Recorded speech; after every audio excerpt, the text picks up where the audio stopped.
This killer must have some pretty loco motives in order to commit this crime with Hercule Poirot aboard. I don't think they're gonna be able to cover their tracks.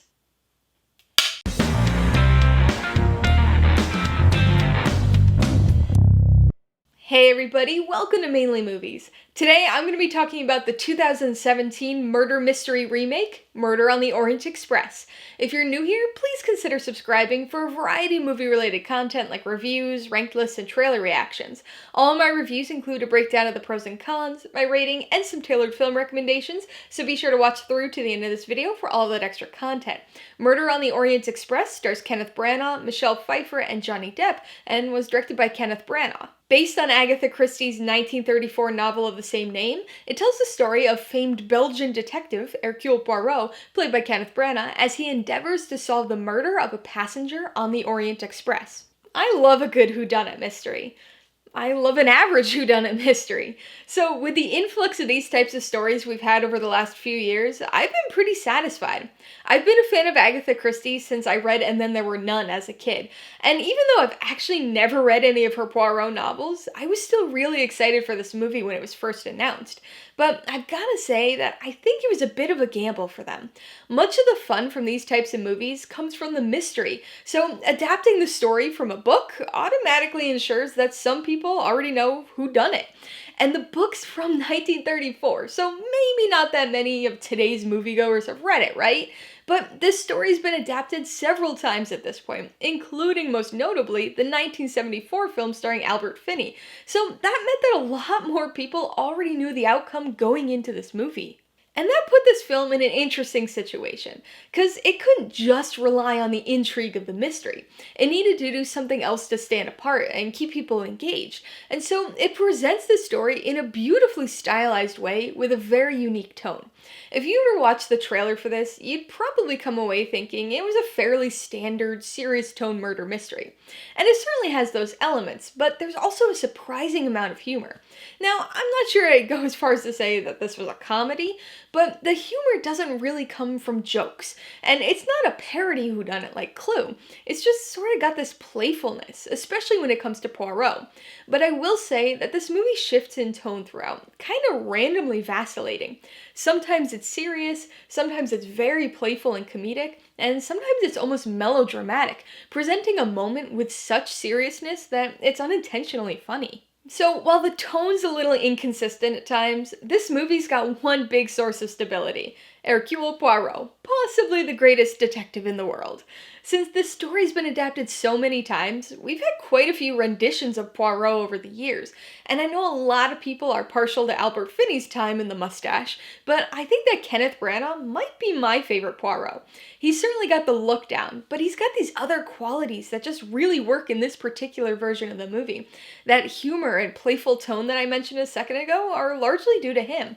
Again, it's not like he's cracking jokes throughout the movie. It's more situational. It's the way he does things and his interactions with pretty much every other character in the movie.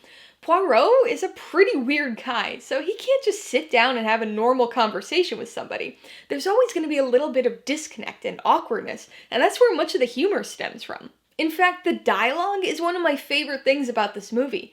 Poirot's lines and delivery are certainly the best, but really everybody's got some good stuff. And that's pretty impressive in an ensemble movie like this, because many of the characters only appear in a handful of scenes. You could argue that much of the cast is underutilized as a result, but that's really a consequence of the type of story this is. With a big cast in a whodunit, each character basically gets a little bit of an introduction, their interrogation scene, and then some reactions during the murderer reveal.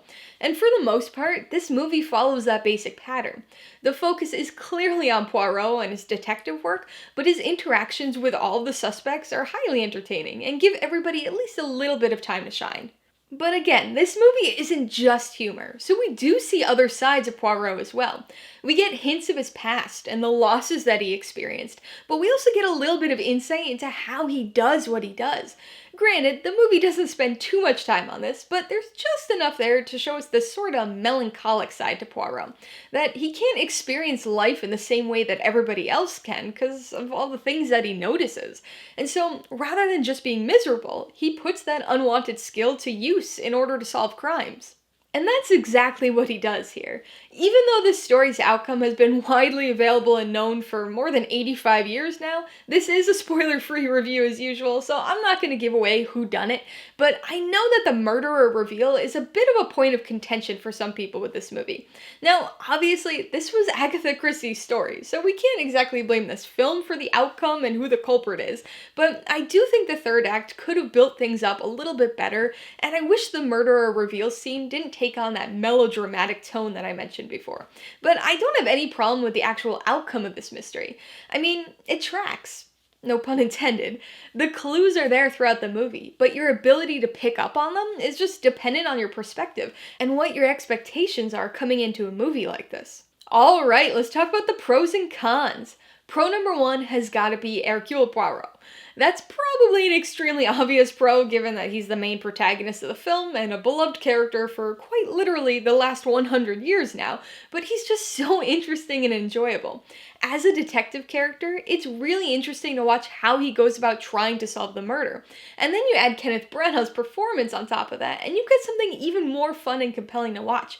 His mannerisms, his dialogue and line delivery, even his non-verbal interactions with other characters. It all just adds to the story in a very uniquely, tonally balanced way. I just hinted at it in the last pro, but my second pro is the dialogue. And I can't quite put my finger on exactly what it is about it that I like so much. It's got this playfulness that puts it in line with the tone of most of the movie. It's kind of snappy dialogue and a little witty without trying so hard to be that it stands out in a bad way. It just feels right for the movie. Almost all of the characters have got some good lines, but Poirot is definitely the standout when it comes to this. And there's just something so enjoyable to me about the way he speaks. Not the accent, but the way he phrases things and presents his thoughts. On the con side, the biggest issue for me was related to the tone, specifically the moments of melodrama. I'm not exactly sure what they were trying to go for with it. It's definitely intentional, and I kind of have a feeling that it was supposed to be sort of a throwback to the more over-the-top performance style of actors in the 30s and 40s, when whodunits were really popular.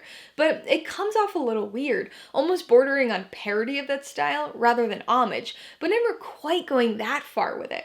Whatever the actual intention was, it results in just a little too much of a tonal swing in the film, and doesn't mesh well with either the mystery or the playfulness. Before I give you my rating and recommendations, I want to remind you that if you're interested in buying Murder on the Orient Express or any of the other films I mentioned today, I do have affiliate links for all of them in the description below. I get a small commission from anything you buy using one of my links, so I'd really appreciate it if you'd use them if you're in the market for any of these movies. I'm gonna give Murder on the Orient Express 3.5 out of 5 paws. I know a lot of people were somewhat disappointed with this movie, but I really enjoyed it, and honestly like it a little bit more every time I watch it. I really get a kick out of Poirot, and there's just something about this film's approach to the story that I always find enjoyable. I would recommend Murder on the Orient Express to people who like whodunit stories. I mean, I know it doesn't take a detective like Poirot to figure that one out, but it's true. Fans of Agatha Christie's mystery style will obviously enjoy the story. If you already have a history with this particular novel or any of the previous adaptations of it, then you're gonna lose the mystery aspect, but I think the playful tone and Poirot might still be enough to keep you engaged. If you liked Murder on the Orient Express, I would recommend the 1974 version of Murder on the Orient Express. It's certainly the most well-known adaptation of the story, and a lot of people really like and prefer Albert Finney's performance as Poirot. And much like this 2017 version, it's got quite the ensemble cast. If you want another recent whodunit story, you've got to check out Knives Out. It's an original story, so there's no book to potentially preemptively ruin the mystery for you. And it's very heavily influenced by Agatha Christie, featuring an extremely Poirot-like character in Benoit Blanc. And if you want another movie set aboard an Asian Express train, you might want to watch Shanghai Express. The movie was released in 1932, so there wasn't any need to artificially make it feel like a 30s set story. It's not really a whodunit, but there is a murderer, and there are a lot of strangers interacting on a train. Alright, a couple questions for you guys. Number 1, have you seen Murder on the Orient Express? If so, what'd you think of it? And number 2, what's your favorite movie set on a train? Be sure to leave your answers in the comments below so we can get a discussion going. Alright, so if you got some enjoyment, insight, or information out of this review, I'd appreciate it if you'd hit that like button. And if you haven't done so already, please hit subscribe or add it to see more videos like this. Till next time, this has been Alyssa with Mainly Movies, the way life should be.